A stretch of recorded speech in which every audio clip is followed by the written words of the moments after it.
नमस्कार, आर्या न्यूज देख रहे हैं आप और मैं आपके साथ अलका सिंह। बुलेटिन की शुरुआत करते हैं आज की बड़ी खबर से।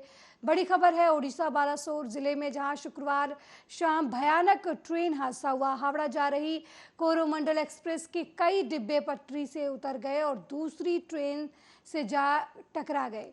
हादसा इतना भयंकर था कि अब तक 233 से ज़्यादा लोगों की मौत हो चुकी है, 900 से ज़्यादा लोग घायल हो गए हैं, जिसकी वजह से अस्पतालों में घायलों का अंबार लग गया है। हादसा मालगाड़ी कोरोमंडल एक्सप्रेस और हावड़ा एक्सप्रेस ट्रेन के आपस में टकराने की वजह से हुई। बालासोर में हुई इस घटना ने सबको झकझोर कर रख दिया है। घटनास्थल में हर तरफ लाशें बिछी हैं, चीख पुकार मची है। कोई ट्रेन में फंसा है तो कोई पटरियों पर पड़ा है। राहत बचाव कार्य तेजी से चल रहे हैं। ऐसे में घायलों और मारे गए लोगों की संख्या लगातार बढ़ती जा रही है। जानकारी के मुताबिक पिछले 12 घंटे से जारी रेस्क्यू ऑपरेशन के बावजूद अभी भी बड़ी संख्या में लोग दुर्घटनाग्रस्त ट्रेन में फंसे हैं। बालासोर जिले में हुई इस ट्रेन घटना में स्थानीय लोग और रेस्क्यू टीमें बोगियों के अंदर फंसे लोगों को निकालने की कोशिश कर रहे हैं। रेलवे, दमकल और स्थानीय पुलिस प्रशासन के 600 से ज़्यादा जवान रात भर अंधेरे में बोगियों में फंसे लोगों को निकालकर अस्पताल तक पहुंचा रहे थे। यह हादसा बालासोर से करीब 40 किलोमीटर दूरी बहानंगा बाजार स्टेशन के पास हुआ। बहानंगा बालासोर से लेकर भुवनेश्वर तक के अस्पताल घायलों से भरे पड़े हैं। ये घटना उस वक्त हुई जब बालासोर के पास शाम करीब 7 बजे हावड़ा जा रही 12864 बेंगलुरु हावड़ा सुपरफास्ट एक्सप्रेस के कई डिब्बे पहले डिरेल होकर बगल वाली पटरी पर जा गिरे। दूसरी शालीमार से चेन्नई जा रही रोडमंडल एक्सप्रेस पूरी रफ्तार से आ रही थी। हावड़ा और कोरोमंडल एक्सप्रेस में इतनी जोरदार टक्कर हुई कि कोरोमंडल एक्सप्रेस की बोगियां भी ट्रैक से उतरकर दूसरी पटरी पे आ रही मालगाड़ी से जाकर टकरा गई। बहुत ही बड़ी ट्रैजिक एक्सीडेंट है ये, और सभी दिवंगत आत्माओं के साथ हमारी प्रार्थना है। कल रात से कंटिन्यूअसली रेलवे, एनडीआरएफ, एसडीआरएफ और राज्य सरकार सभी मिलके रेस्क्यू का ऑपरेशन कर रहे हैं। कंप्लीट मोबिलाइजेशन किया गया है। इधर बालेश्वर की तरफ से, उधर भुवनेश्वर की तरफ से कंप्लीट मोबिलाइजेशन किया है। टाटानगर से सब जगह से मोबिलाइजेशन किया है, ताकि मैक्सिमम इस तरह की बड़ी ट्रेजेडी में जितना एफर्ट लगाया जाए उतना कम होता है। उन सभी परिवारों के साथ मेरी प्रार्थना है जिनके परिवार का मेंबर इस ट्रेजेडी में चले गए, और सभी जहां पर भी best possible health care facility होगी, चाहे कटक में, भुवनेश्वर में, एम्स में, इधर कैलकाटा में, कहीं पर भी जो बेस्ट पॉसिबल हेल्थ फैसिलिटी होगी वो दी जाएगी।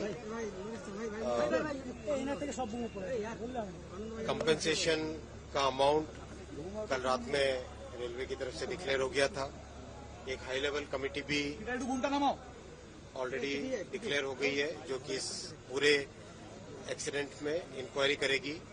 कमिश्नर रेल सेफ्टी को भी बुलाया गया है, वो भी इंक्वायरी करेंगे और इस प्रॉब्लम के, इस एक्सीडेंट के रूट कॉज में जाएंगे।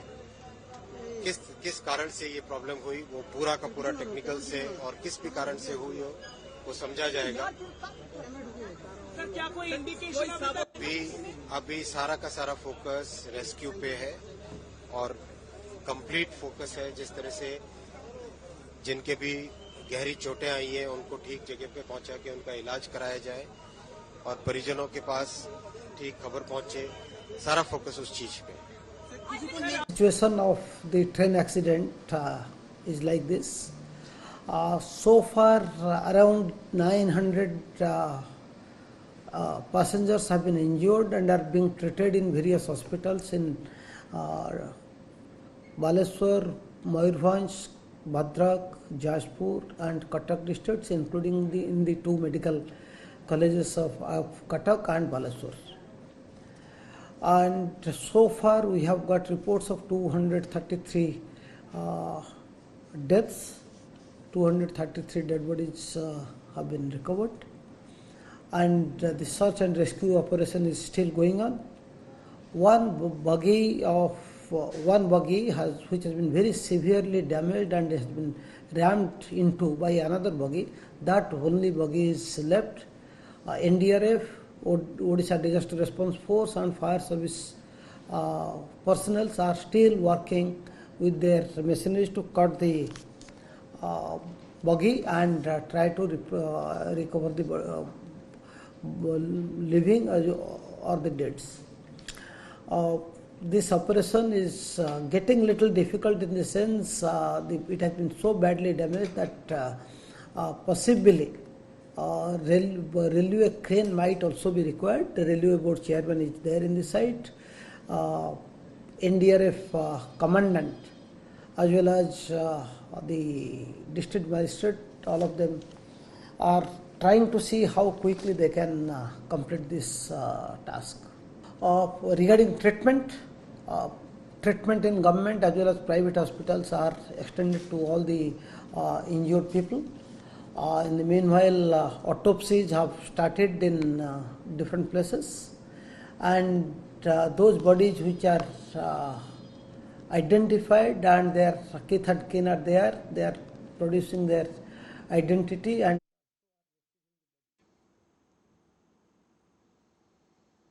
वहीं प्रधानमंत्री नरेंद्र मोदी ने ट्रेन हादसे को लेकर दुख जताया है। उन्होंने इस हादसे को लेकर रेल मंत्री अश्विनी वैष्णव से भी बात की है। उन्होंने ट्वीट कर कहा कि उड़ीसा में ट्रेन हादसे की घटना से व्यथित हूं। दुख की इस घड़ी में मेरी संवेदनाएं शोक संतप्त परिवारों के साथ है। घायलों को के जल्द स्वस्थ होने की कामना की है। रेल मंत्री अश्विनी वैष्णव से भी बात की और स्थिति का जायजा लिया। दुर्घटना स्थल पर बचाव कार्य जारी है और प्रभावित लोगों को हर संभव सहायता दी जा रही है।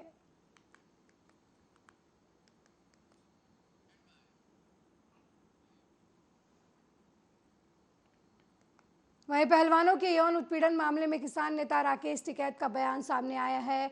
किसान नेता राकेश टिकैत ने कहा कि सरकार के पास 9 जून तक का समय है। सरकार जैसे भी बातचीत करना चाहती है वैसे कर ले।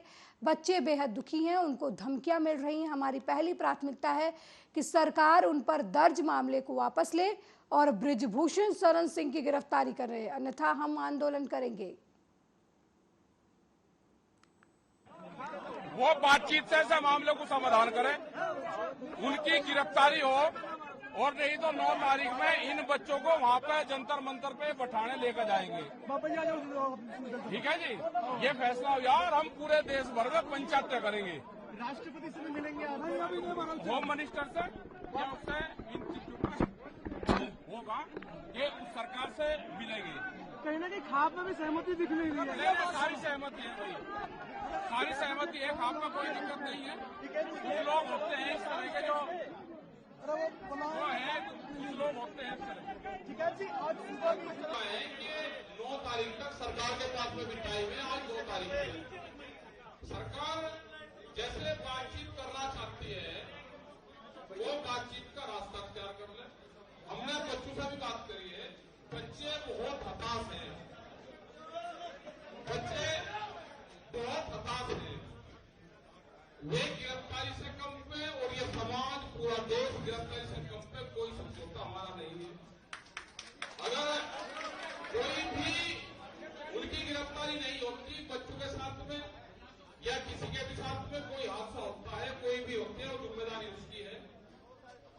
वे भी बहुत हताश है बच्चे, उनके परिवार वाले भी पूरे डरे हुए हैं, उनके पास में धमकी आ रही है।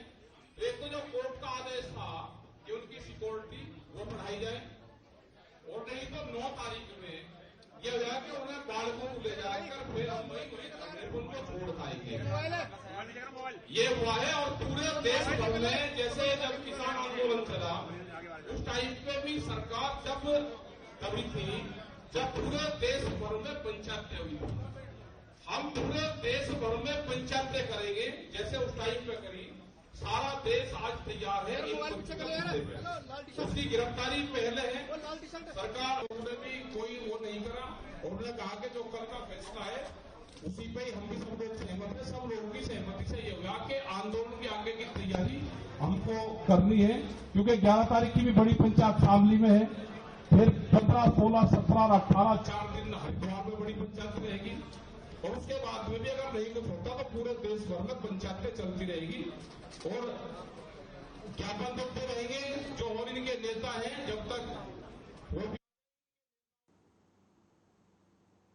वहीं प्रधानमंत्री नरेंद्र मोदी इस महीने के अंत में वॉशिंगटन डीसी की अपनी यात्रा के दौरान अमेरिकी कांग्रेस की संयुक्त बैठक को संबोधित करने वाले हैं। सदन के अध्यक्ष केविन मैकार्थी ने 22 जून को प्रतिनिधि सभा और सीनेट की एक संयुक्त बैठक को संबोधित करने के लिए पीएम मोदी को निमंत्रण दिया। इससे अमेरिका द्वारा विदेश गणमान्य व्यक्तियों को जाने वाले सर्वोच्च सम्मानों में से एक माना जाता है।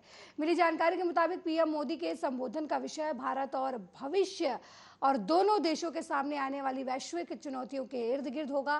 केविन मैकार्थी की ओर से जारी शुक्रवार को संयुक्त बयान में कहा गया कि पीएम मोदी का अमेरिकी संसद को संबोधित करना हमारे लिए गर्व की बात होगी। दोनों देशों के बीच साझेदारी लगातार बढ़ रही है। पीएम मोदी इस दौरान भारत के भविष्य के लिए अपने दृष्टिकोण और अपने दोनों देशों के सामने आने वाली वैश्विक चुनौतियों पर अपनी बात रखेंगे।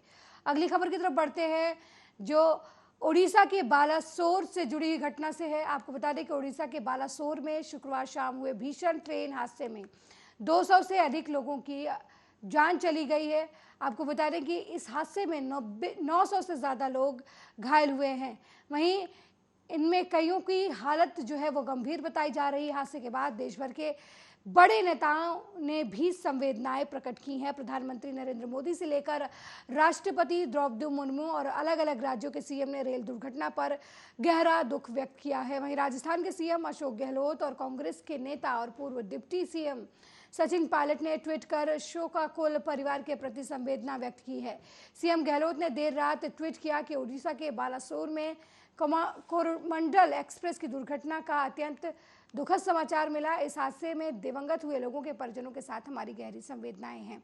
घायलों के शीघ्र स्वास्थ्य लाभ की कामना करता हूं। भगवान जगन्नाथ सभी की रक्षा करे। सचिन पायलट ने भी शुक्रवार देर रात ट्वीट किया और इस घटना को लेकर अपनी संवेदना जाहिर की। उन्होंने अपने ट्वीट में लिखा कि ओडिशा में हुए भीषण रेल हादसे में कई लोगों के प्राण गंवाने और घायल होने की खबर हृदय विदारक है और दुखद है। ईश्वर मृतकों की आत्मा को शांति दे और शोकाकुल परिजनों को ये आघात सहने का संबल प्रदान करे। मैं घायलों के शीघ्र स्वस्थ होने की कामना करता हूं।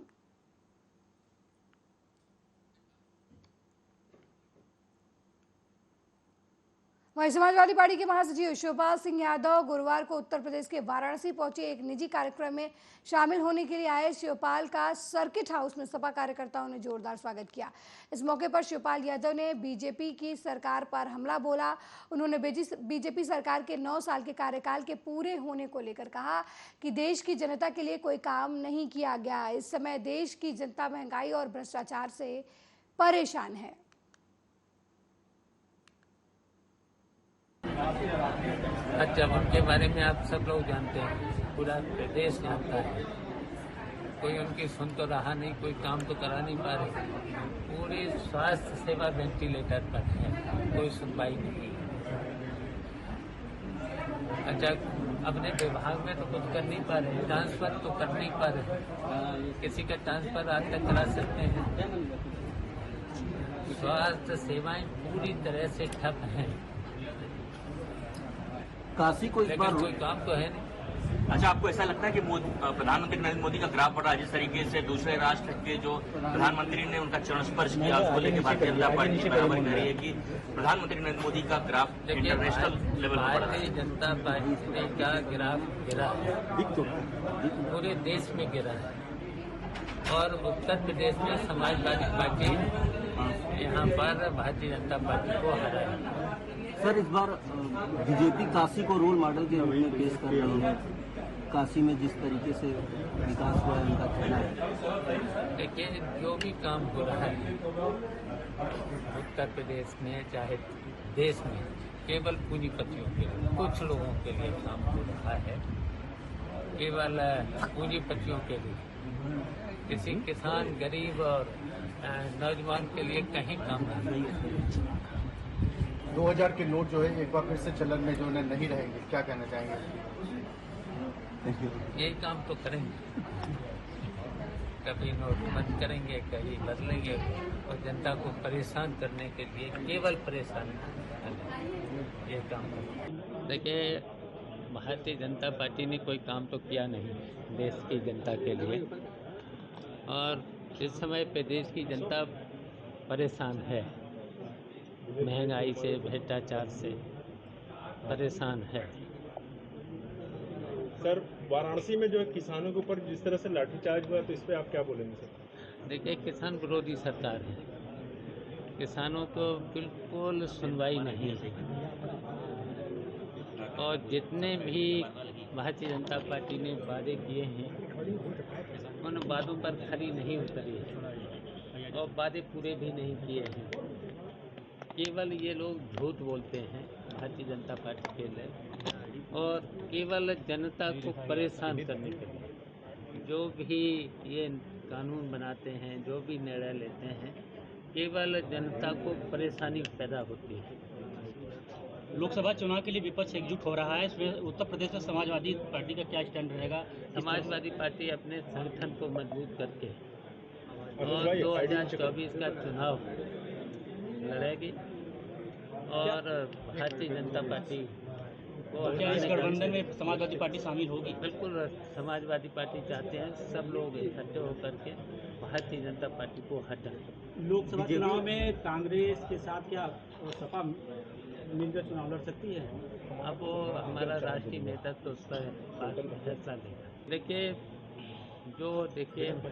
लड़कियों के साथ जो मेडल लाई हैं लड़कियाँ, जब देखने को तो मिलता है राष्ट्रीय झंडे में किस तरीके से लड़कियों के साथ व्यवहार किया जा रहा है, वो बिल्कुल गलत है, अशोभनीय है।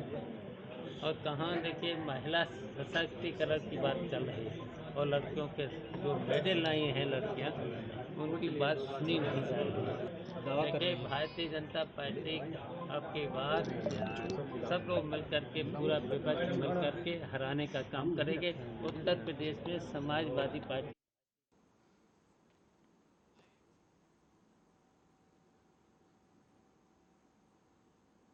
वहीं राजस्थान के पूर्व प्रदेश अध्यक्ष सतीश पूनिया मोदी सरकार के 9 साल पूरे होने पर शुक्रवार को मुरादाबाद पहुंचे, जहां पर उन्होंने मीडिया को संबोधित करते हुए कहा कि सबको पता है मुस्लिम लीग देश की राजनीति में अप्रासंगिक हो गई है, क्योंकि हमारी संस्कृति में वासुदेव कुटुंबकम की सभी धर्म जाति के लोगों के साथ लेकर भारतीय जनता पार्टी के ने काम भी किया है और आह्वान भी किया है कि इस कारण इस देश में तुष्टीकरण को पूरी तरीके से नकार दिया गया है। वहीं वजह है कि कांग्रेस का वोट बैंक बिखर गया है।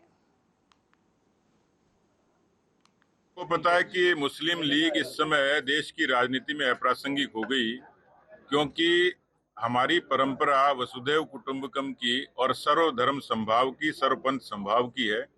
भारतीय जनता पार्टी ने सभी वर्गों को साथ लेकर इस देश में बुनियादी बदलाव के लिए आह्वान भी किया और काम भी किया, और इसलिए इस देश ने तुष्टीकरण को, अपीजमेंट को पूरे तरीके से नकार दिया। यही कारण है कि कांग्रेस का वोट बैंक बिखरा, और कांग्रेस आज कश्मीर से कन्याकुमारी और कच्छ से कामरूप तक हाशिए पे चल गई, खत्म हो गई। तो जब कश्मीर कांग्रेस जैसी पार्टी का आश्रय हो सकता है, तो मुस्लिम लीग जैसी पार्टियां किसी का आइकन नहीं हो सकती।